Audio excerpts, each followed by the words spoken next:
आणि तुम्हाला मी माग सभेमध्ये सुद्धा ऐकून दाखवलं होतं त्यांचं म्हणणं, आणि ते त्या सभेमध्ये म्हणले होते, त्यांच्या पत्रकार परिषदेमध्ये म्हणले होते की मला कोणी पाणीपट्टी मागितली नाही म्हणून मी काय पाणीपट्टी भरली नाही. मग 2 तारखेपर्यंत तुम्हाला कोणी पाणीपट्टी मागितली नाही ही मी मान्य करू शकतो. आज 17 तारीख आहे. ह्या 15 दिवसात ते एकदा बी नगरपालिकेत गेले नाहीत अर्ज घेऊन की माझ्याकडून पाणीपट्टी घ्या. माझ्या कॉलेजला 10-12 वर्ष झालं मी पाणी वापरतोय. मी हा गावचा एक सुज्ञ नागरिक आहे. मी हा गावचा माजी नगराध्यक्ष आहे. माझ्या भाऊजाई या गावामध्ये माजी नगराध्यक्ष होत्या.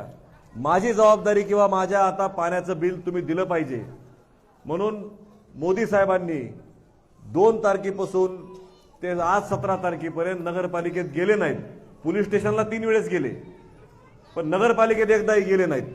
आणि नगरपालिकेत जाऊन त्यांनी अर्ज दिला नाही किंवा माझ्याकडून तुम्ही आता पैसे घ्या. असं कोण करतं ज्याच्या विचारामध्ये हे सगळी मालमत्ता लोकांची नाही माझी आहे असा विचार ज्या व्यक्तीने 20 वर्षामध्ये केला आहे त्यांच्याच मनामध्ये ही भावना येऊ शकते की आपण पैसे भरायचे नाही. नगरपालिकेला तुम्हाला मी सांगतो, तुम्ही ज्या प्रभागात आहात हा प्रभाग 3 वेळेस तुम्ही त्यांना आतापर्यंत निवडून दिले, 2-3 वेळेस. तिसरी वेळ आता ही निवडणूक लढायची त्यांची ह्या प्रभागातली तिसरी वेळ आहे. मी जवळपास गेल्या निवडणुकीला म्हणजे आत्ताची मतदान झालं त्याच्या वेळेस आणि आत्ता 4-5 वेळेस सगळ्या कॉलनीमध्ये आलो, बैठक घेतली, डोर टू डोर फिरलो. म्हणजे त्यांनी ते गट्टू पण असे टाकलेत की ते काही दिवसांना त्याचं स्विमिंग पूल होणार आहे त्या गट्टूचं. इकडं गट्टूवर पाय ठेवला की तिकडल्या गट्टूतून पाणी वर येते. म्हणजे तुम्हाला आमच्या लहानपणी पैठणला कारंजा असायचा बघा, ते कारंजा असतं ना पाण्यातून पाणी वर येते, तर ते पैठणला तिथं देवस्थान आहे. त्या नाथसागर जे आपलं ते धरण आहे ना पैठणचं, तिथं ते ऑटोमॅटिक कारंजा आहे. आणि ते ऑटोमॅटिक कारंजा काय करते, बटन दाबलं की लाईटवरती कारंजा ते पाणी असं डान्स करते. तसे तुमच्या गल्लीतले गट्टू आहेत. इकडं पाय ठेवला की तिकडून पाणी वर येते, तिकडं पाय ठेवला की इकडून पाणी वर येते. ही ऑटोमॅटिक कारंजा तुमच्या वार्डात जे बसविलं आहे ते आम्हाला बंद करायचं आहे आणि तुमचे गट्टू चांगले बसवायचे. तुम्ही हसायला तुम्हाला पटायला का नाही? सगळ्याला केला का नाही कारंजा? इकडल्या गट्टूवर पाय ठेवलं की तिकडून पाणी वर येते. हे जर परिस्थिती तुमच्या गावाच्या नगराध्यक्षाच्या वार्डात असेल, तुम्ही विचार करा लाल नगर क्रांतीनगरला काय असेल आणि तिकडे परळी वेसपर्यंत काय असेल, काय परिस्थिती असेल. आता जी व्यक्ती तुमचा प्रभाग हा विकासाच्या बाबतीमध्ये थोडा झुकलेला पाहिजे व नगरपालिकेच्या अध्यक्षाचा प्रभाग आहे, इथं कामं जास्त झालेले पाहिजेत. मला कोणीतरी सांगितलं की अध्यक्ष साहेब म्हणले की मी आपल्या समाजाचं सभामंडप झाल्याशिवाय वार्डात येणार नाही, पाऊल ठेवणार नाही, अशी काहीतरी. असे आले नाहीत समजा प्रभागात, पण त्यांना कारण भेटलं की सभागृह होत नाही तोपर्यंत मी येणार नाही. ह्याच्या पूर्वीचं सुद्धा सभागृह तुम्हाला स्वर्गीय विमलताईंनी दिलं होतं. अण्णा इथं आहेत, विमलताईंनी तुम्हाला सभागृह दिलं होतं. आणि आता गेल्या वर्षी सगळे लोक समाजातले काकाजींना भेटायला आले आणि काकाजींना म्हणले किंवा काकाजी आता आमचं सभागृह खूप जुनं झालंय, 20-25 वर्ष झालं, आपल्याला तिथं लोकांचे लग्न होतील, सुखादुखाचे कार्यक्रम होतील, गणपती सुद्धा माझ्या मताने ह्यावेळी बाहेरच बसशील तर तुम्ही, तर इथंच बसशील तर गणपती सुद्धा, की समजा गणपतीचा असेल किंवा वर्षभरात जे काही सणवार आपण करताल त्याच्यासाठी चांगली जागा आम्हाला पाहिजे. आम्ही 3 महिन्याआधी त्याला मंजुरी दिली आणि साहेब आपण इथं 80 लाख रुपये आपण दिले. 80 लाख रुपये तुम्ही विचार करा. आता इथंच बांधायचं ना आपल्याला, तर 80 लाख रुपयाचं सभागृह इथं झालं तर माझ्या मतानं आपल्या प्रभागातल्या गोरगरीब लोकांचे घरचे सांस्कृतिक, धार्मिक, आध्यात्मिक, सुखादुखाचे कार्यक्रम तुमचे इथं होतील. तुम्हाला कुठलं मंगल कार्यालय बाहेर जाऊन घ्यायची गरज पडणार नाही. चांगले कार्यक्रम इथं पार पडतील आपल्या गल्लीतले, असं सभागृह आपण इथं मंजूर केलंय. आणि ज्यांच्याकडे नगरपालिका 20 वर्षापासून आहे त्यांना आज इथं सभागृह मंजूर का करता आलं नाही, ह्याचा कधी विचार तुम्ही करणार आहेत का नाही? काय आपल्या प्रभागासाठी त्यांनी केलंय? आणि आपल्या प्रभागामध्ये त्यांनी आपल्याला सांगतायत की हा प्रभागाचा मी प्रतिनिधी आहे. आज तुमच्या प्रभागामध्ये आपला हा जुना भाग आहे आणि आता उताराला नवीन कॉलन्या झाल्यात, सगळी नवीन वस्ती झाली. खाली जर आपण गेलो तर बऱ्यापैकी नवीन वस्ती झाली. त्या नवीन वस्तीची काय परिस्थिती आहे? एकही रस्ता त्यांनी नगरपालिकेतून केलेला नाही, पाईपलाईन तिथं कधी टाकली नाही. त्या लोकांना अक्षरशः पाण्याची सुद्धा हेळसांड तिथं व्हायला लागली. नाल्या नाहीत, लाईटचे पोल नाहीत, ही परिस्थिती तिथं. आणि आज त्या ठिकाणी आम्ही तिथं काम करत असताना विचार करतो की बाबा 15 वर्ष 20 वर्ष ह्या प्रभागात काय झालं असेल. बरं, मला त्यांना मी पत्रकार परिषद घेतलेली जरा जीवाशी लागली. 15 मिनिटात त्यांनी लगेच पत्रकार परिषद घेतली. ते समोर त्यांनी 1-2-3 डझन खारीमुरीचे कागद असतील ते पॅक करून ठेवले होते. फाईल होत्या बघा अशा ठेवलेल्या, आणि त्या फाईलला फक्त हात लावायचे ते की माझ्याकडे सगळे पुरावे आहेत, मी ते पुरावे दाखवतो. आता त्या मतदानाच्या वेळेस दाखविले नाहीत. त्याच्यानंतर 14 दिवस गेले, आता 17 तारीख आहे, 3 दिवसानं मतदान आहे. आता तरी दाखवा साहेब पाणीपट्टी किती भरली. आमचं काही म्हणणं नाही, माझं त्यांच्यावरती वैयक्तिक काय आरोप नाही. आम्ही त्यांच्यावर वैयक्तिक टीका आम्हाला करायची नाही. ते माझ्यापेक्षा वयानं मोठे आहेत, त्यांचा मी त्या ठिकाणी आदर करतो त्यांच्या वयाचा. पण आपल्या गावचं जे नुकसान झालंय ह्याच्याबद्दल ते बोलणार आहेत का नाही. आज तुम्हाला 15-15 दिवसाला पाणी नाही आणि त्यांच्या कॉलेजला 3 इंची लाईन आहे. 3 इंची ह्याचा विचार तुम्ही करणार आहेत का नाही.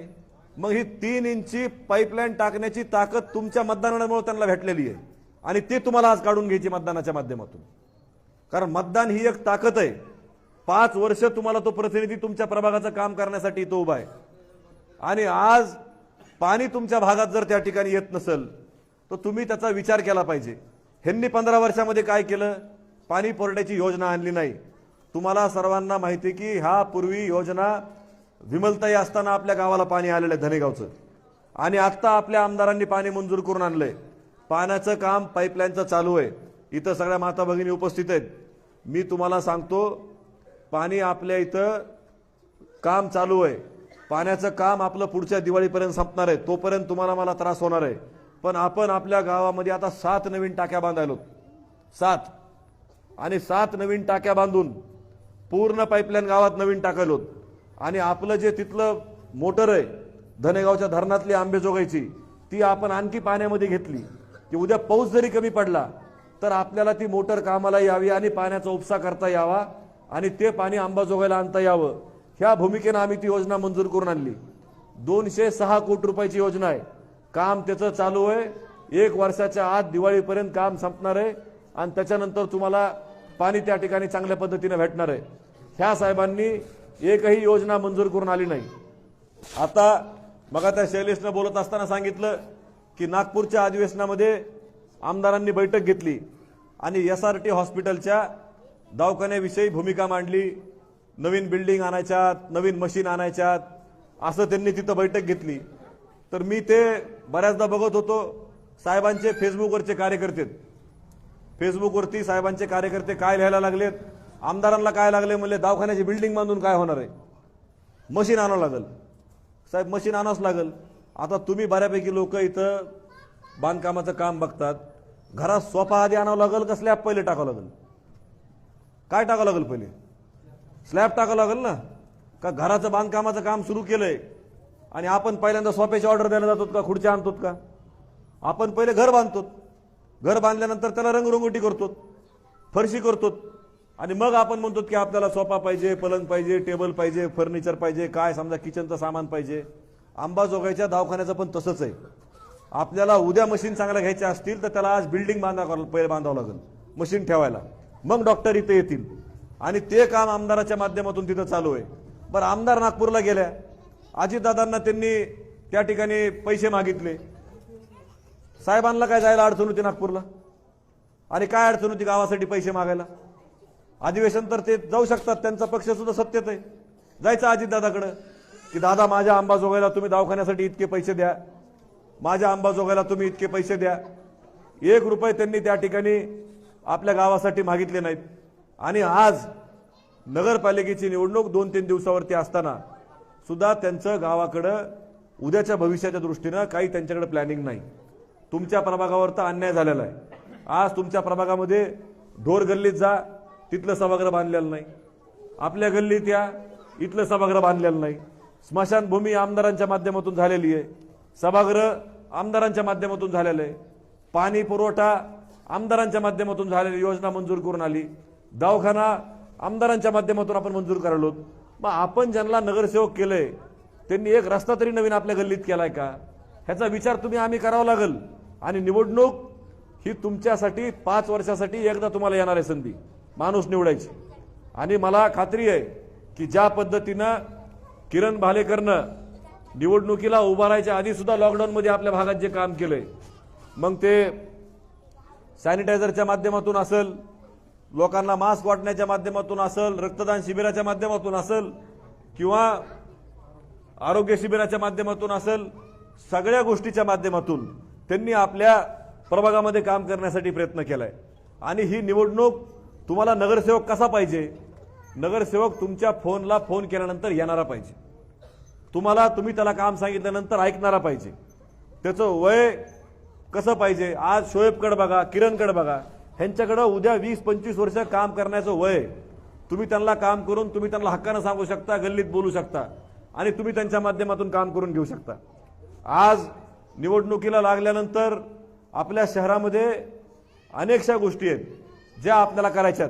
आज तुम्ही विचार करा, साहेबांकडे 20 वर्षापासून नगरपालिका होती, तुमच्यापासून चलत गेलात तर देवीच्या मंदिरापाशी नगरपालिकेचं गार्डन आहे का नाही? इथं गार्डन, हे लहान लेकरं इथं बसलेत, तुमचे आमचे लेकरं आहेत, आज नगरपालिकेचं इथं गार्डन आहे।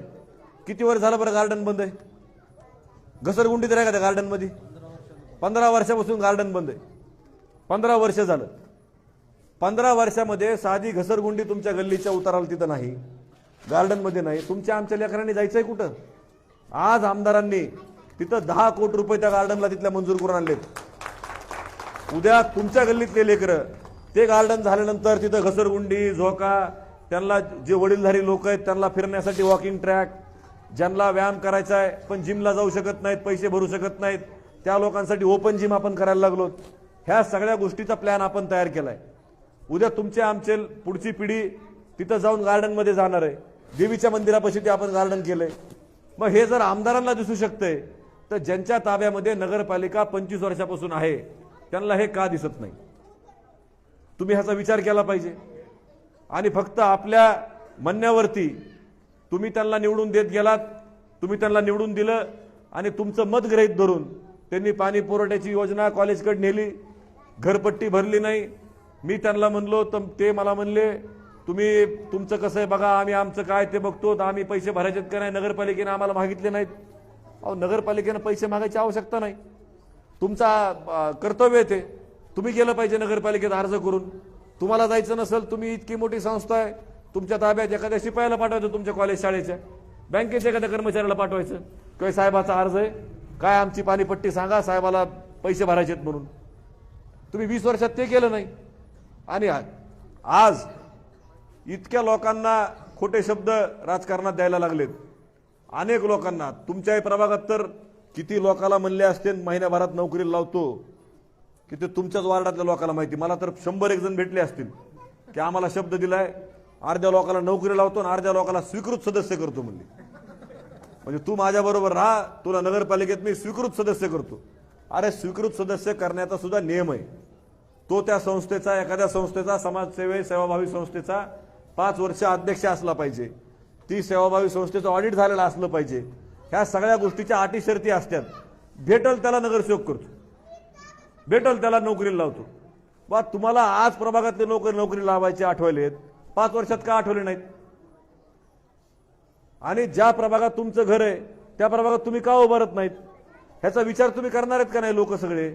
आणि आज हे काम करताना माझी तुम्हाला सर्वांना विनंती आहे, नगरपालिकेचं इलेक्शन हे गावच्या राजकारणासाठी तुमच्या आमच्यासाठी महत्त्वाचं इलेक्शन आहे। त्याचं कारण आहे तुमचं दैनंदिन। आज तुमच्या प्रभागामध्ये मी फिरलो, अक्षरशः तुम्ही विचार करा, साहेबांकडे 15 वर्ष नगरपालिका असताना त्यांना घंटा गाडी सुद्धा वाढवता आली नाही। घंटा गाड्या आज बऱ्याच बारक्या गल्ल्यात आणणं आपल्या आतमध्ये, तिथं आपल्याला छोट्या घंटा गाड्या घ्याव्या लागतील की ज्या बारक्या गल्लीत जातील आणि बारक्या गल्लीत जाऊन बारक्या गल्लीतला कचरा जमा करतील। ह्याचं प्लॅनिंग काहीतरी करावं लागेल। अशा वेगळ्या छोट्या रिक्षासारख्या घंटा गाड्या तयार कराव्या लागतील। त्याला ज्याला स्कूटरला मागा आपण डिक्की लावून किंवा काय लावून करता येईल, मोठ्या शहरात कसं करतात, आणि तसा आपला कचरा शहरातला जमा करावा लागेल। काही प्लॅनिंग नाही त्यांनी। का तुम्हाला माहिती कचरा कशामध्ये नेलाय? कचरा त्यांनी त्यांच्या त्या घन कचरा तिकडं 4 चाकी गाडीमध्ये कचरा न्यायला पैसे उचललेत बघा। आणि मी सांगत नाही तुम्हाला, त्यांचं भाषण आहे। आणि पुन्हा त्यांच्या भाषणात साहेब काय म्हणलेत, हे आमचं बघण्याचं काम नाही म्हणले, हे देवाचं काम आहे म्हणले। आणि देवाला माहिती म्हणले कचरा कसा गाडीत गेला ते. आता देवाला माहिती कचरा कसा गाडीत गेला, काय गेला, म्हणजे काय बोलण्याची पद्धत आहे. आणि माझी म्हणून तुम्हाला विनंती, असं खोटं बोलणाऱ्या व्यक्तीवरती विश्वास ठेवून चालत नाही. तुम्हाला काम करणारा माणूस पाहिजे. आज तुम्ही विचार करा, आपल्याला गल्लीला 80 लाखाचं सभागृह कुणी दिलं ह्याचा विचार करा. आपली स्मशानभूमी कुणी केली ह्याचा विचार करा. उद्या तुमच्या अडीअडचणीला कोण धावून येणार आहे ह्याचा विचार करा. तुम्हाला उद्या किरणकडे, शोएबकडे बघून मतदान करायचंय, काकाजीकडे बघून मतदान करायचंय. काकाजींना एकदा तुम्ही सर्वजण गल्लीतले, मी महागाई सगळ्या पोरांना सांगितलं, तुमच्या घरी सगळ्यांना विचारा की जेव्हा आपला समाज व्यवसाय करायचा बाहेर, ज्यावेळेस आपल्या समाजाला, आपल्या गल्लीतल्या लोकांना अडचण यायची तेव्हा वाचवायला कोण होतं, अडचणीच्या वेळेस कोण होतं, शासनाच्या अडचणी आल्यानंतर कोण होतं, दवाखान्यातल्या अडचणी आल्यानंतर कोण होतं, ह्याचा विचार कधीतरी तुम्हाला आम्हाला करावा लागेल. का नाही कुणीतरी आपल्याला फक्त आमिष दाखवायला लागले आणि खोटं बोलून मी हे करतो, मी ते करतो म्हणायला लागले. अशा लोकांपासून सावध राहण्याची ही वेळ आहे. आणि मला खात्री आहे की ही निवडणूक पुढच्या 2-3 दिवसामध्ये आपल्याला शहरामध्ये काम करताना, नगरपालिकेच्या बाबतीमध्ये तुम्ही निश्चिंत राहा. काकाजी नगराध्यक्ष झाल्यानंतर जे की ते 21 तारखेला होणार आहेत, हे माझं स्पष्ट आणि ठाम मत आहे. ते नगरपालिकेला आपल्याला चांगल्या पद्धतीनं बहुमत आणायचं आहे. कारण सभागृहामध्ये काकाजीबरोबर काम करताना चांगले नगरसेवक पाहिजेत, ज्यांनी त्यांना काम वार्डातलं सांगितलं पाहिजे. आणि ते वार्डातलं काम सांगितल्यानंतर ते काम वार्डातलं करून घेताना एक महत्त्वाची भूमिका तुमच्या नगरसेवकाची असते की जर काकाजी त्या ठिकाणी नगराध्यक्ष झाले आणि तुमचा एखादा प्रश्न मांडायचा आहे तर त्या नगरसेवकांना हक्कानं काकाजीकडे जाऊन मांडता आला पाहिजे की काकाजी माझं हे काम करा, माझ्या प्रभागातलं काम आहे. अशी व्यक्ती तुम्हाला त्या ठिकाणी निवडून देणं महत्त्वाचं आहे. आता आपल्या अंबेजोगाई शहरामध्ये तुम्हाला माहिती की 20 वर्षापासून एकाच व्यक्ती ताब्यात नगरपालिका दिलेली. लाल नगर, क्रांतीनगर पासून आपल्या भागापासून परळी वेसपर्यंत सगळ्याचा भोगवट्याच्या घरकुलाचा प्रश्न आहे. किती वर्ष झाला आहे? 20 वर्षापासून आहे. का सोडवलं नाही साहेबांनी? 1 वर्षाखाली, मी तुम्हाला शेवटचं उदाहरण देऊन थांबणार आहे.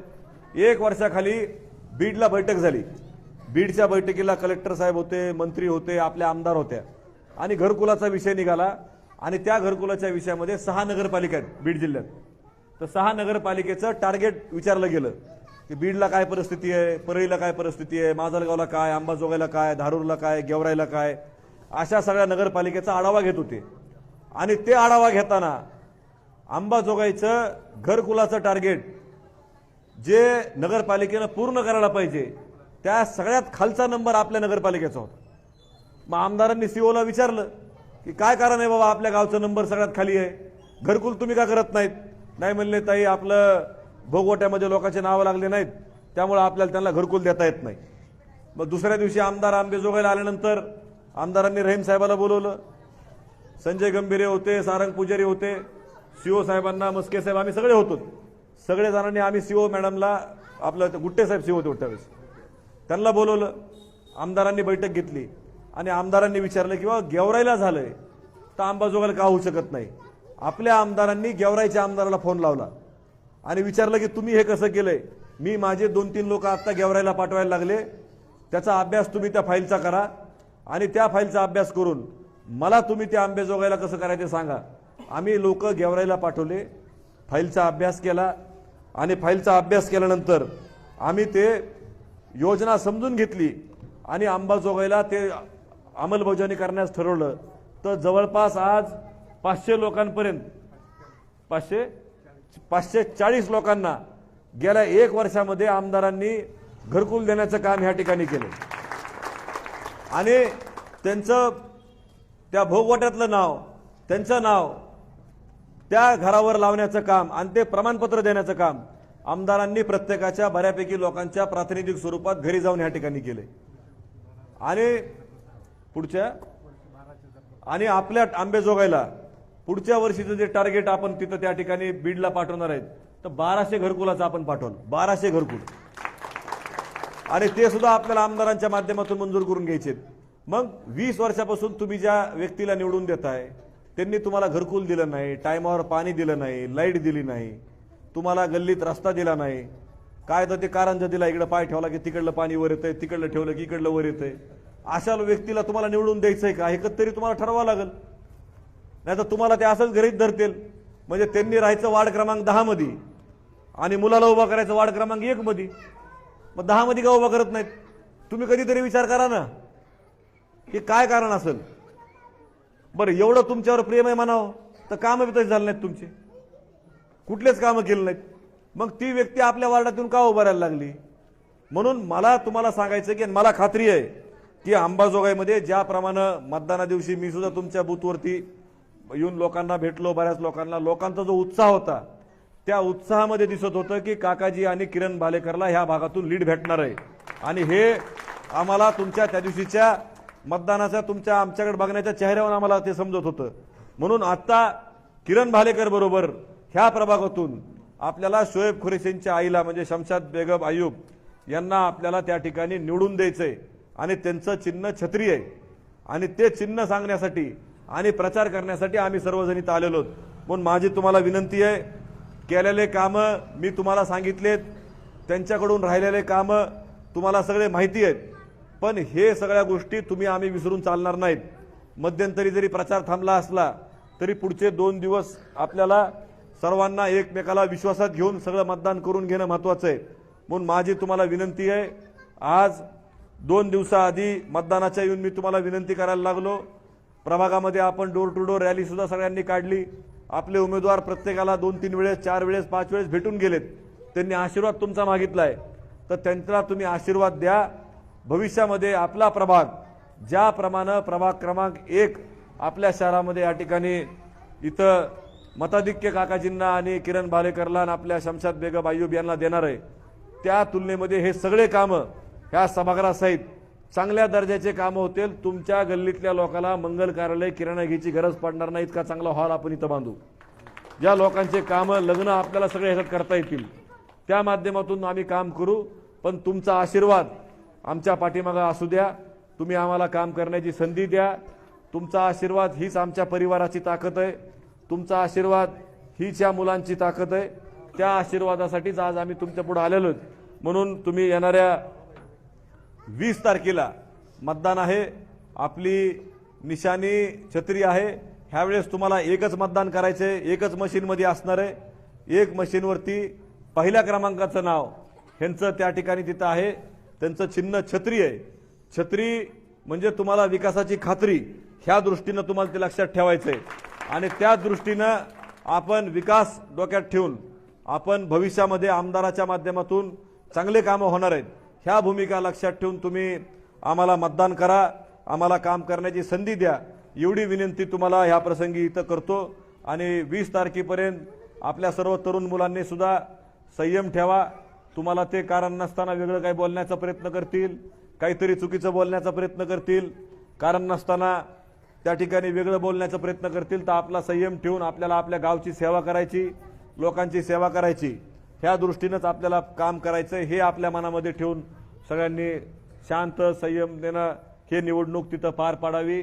आणि सर्वांनी लोकांना विश्वासात घेऊन भविष्यातले त्यांचे कामं करण्यासाठी आपल्या सर्व तरुण मुलांनी सुद्धा जबाबदारी घ्यावी, एवढाच विश्वास तुम्हाला ह्या प्रसंगी देतो. आणि येणाऱ्या 20 तारखेला छत्रीला मतदान करून आपण त्या ठिकाणी आम्हाला संधी द्या, एवढंच सांगतो आणि माझं भाषण थांबवतो. धन्यवाद. जय हिंद, जय महाराष्ट्र.